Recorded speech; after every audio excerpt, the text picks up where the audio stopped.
남편과의 결혼 생활은 늘 평탄한 것만은 아니었습니다. 처음에는 서로 다른 환경에서 자라온 만큼 사소한 차이가 있겠거니 하고 넘겼습니다. 하지만 시간이 지나고 아이가 태어나면서부터 그 사소한 차이들이 갈등으로 커져갔습니다. 아이가 태어나던 날 저는 산후조리원에 누워 온몸이 무너져 내린 듯한 고통을 견디고 있었습니다. 그런데 남편은 핸드폰을 붙잡고 게임을 하거나 뉴스를 보며 시간을 보냈습니다. 옆에 있는 것만으로도 위로가 될 줄 알았는데 정작 제가 필요할 때는 시선조차 잘 주지 않았습니다. 그때부터 제 마음속에는 작은 균열이 생기기 시작했죠. 산후조리를 마치고 집에 돌아온 뒤부터는 전쟁 같은 날들이 이어졌습니다. 아이가 밤마다 울어대고 젖병을 소독해야 했습니다. 기저귀를 갈아야 하는 일도 하루에도 몇 번씩 반복되었죠.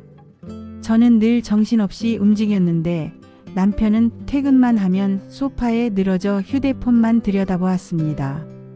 당신 젖병 좀 씻어줄래? 하고 조심스레 부탁하면 돌아오는 대답은 늘 같았습니다. 나 너무 피곤해. 내일 출근해야 하잖아. 그 한마디에 저는 더는 말을 잇지 못했습니다. 결국 모든 집안일과 육아가 제 몫이 되었습니다. 잠을 제대로 못 자다 보니 제 얼굴은 금세 퀭해졌고 마음속에는 원망이 가득 차올랐습니다. 아이가 울어도 귀를 막고 자는 남편을 보면서 이게 정말 함께 키우는 게 맞나 싶을 정도였죠. 어느 날은 남편이 야근을 마치고 들어와서는 불평을 늘어놓았습니다. 회사에서도 힘들었는데 집에 오면 더 힘들어. 도대체 언제 쉬어? 그 말을 듣는 순간 제 안에 억눌려 있던 감정이 터져 나왔습니다. 쉬고 싶은 건 나도 마찬가지야. 당신은 회사에서 힘들다지만 나는 하루 종일 아이랑 씨름해. 나한테는 퇴근도 없어. 말은 그렇게 했지만 돌아오는 건 침묵뿐이었습니다. 서로 등을 돌리고 누운 채 하루하루가 쌓여갔습니다. 그렇게 갈등이 깊어가던 어느 날 시댁에 초대받아 식사 자리를 갖게 되었습니다. 저는 사실 내키지 않았습니다. 남편의 무심함에 지쳐있던 터라 부디 시댁에서까지 힘든 모습을 보이고 싶지 않았습니다. 하지만 모처럼의 가족 모임이라 거절할 수는 없었습니다. 시댁에 도착하니 아버님은 고기를 굽고 계셨고 시어머니는 분주하게 상을 차리셨습니다. 저는 아이를 품에 안고 자리에 앉아 있었죠. 그런데 남편은 또다시 휴대폰만 들여다보고 있었습니다. 그 모습에 숨이 턱 막혔지만 그 순간 시어머니의 날카로운 눈길이 남편을 향했습니다. 야, 이거 좀 가져와라. 남편은 시큰둥하게 움직였지만 시어머니는 계속 일을 시켰습니다. 저것도 좀 치워라. 거기만 앉아있지 말고. 남편은 투덜거리면서도 마지못해 움직였고 저는 속으로 묘한 통쾌함을 느꼈습니다. 평소 무심하던 시어머니가 이번에는 제 마음을 읽은 듯 남편을 몰아세우고 있었으니까요. 그러다 아이가 칭얼대기 시작했습니다. 저는 급히 아이를 달래려 했지만 시어머니가 제 손을 막고 아이를 받아 안으셨습니다. 잠시 후 시어머니는 아이를 남편에게 건네며 단호히 말씀하셨습니다.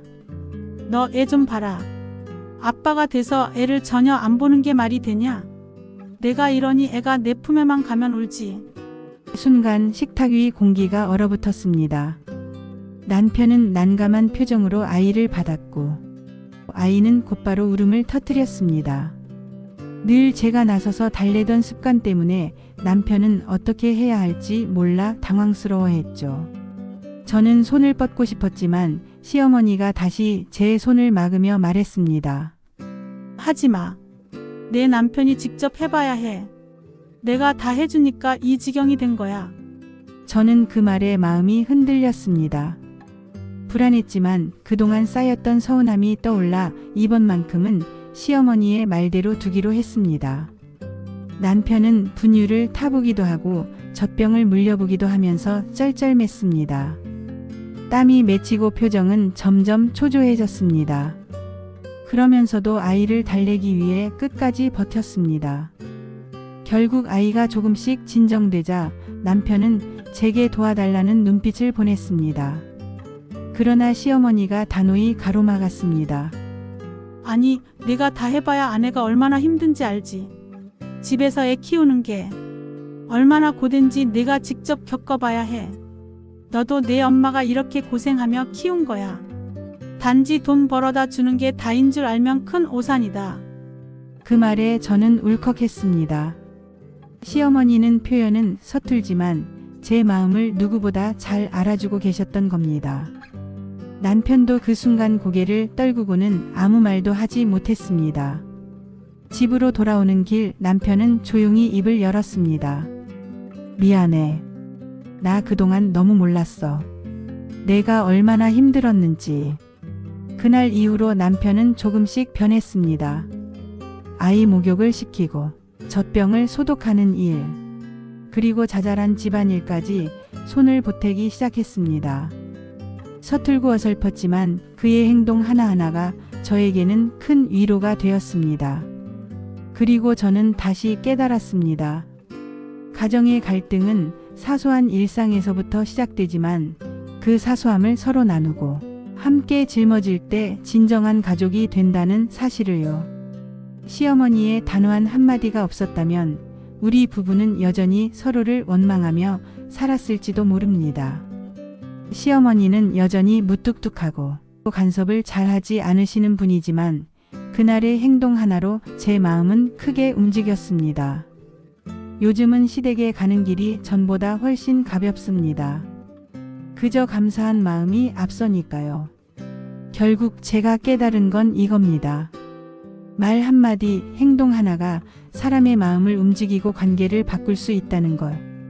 그날 이후 저는 시어머니를 단순한 시댁 식구가 아닌 진정한 가족으로 바라보게 되었습니다. 시어머니와 며느리의 아름다운 배려가 계속되기를 희망합니다. 이야기 잘 들어주셔서 감사합니다. 구독과 좋아요는 큰 힘이 됩니다.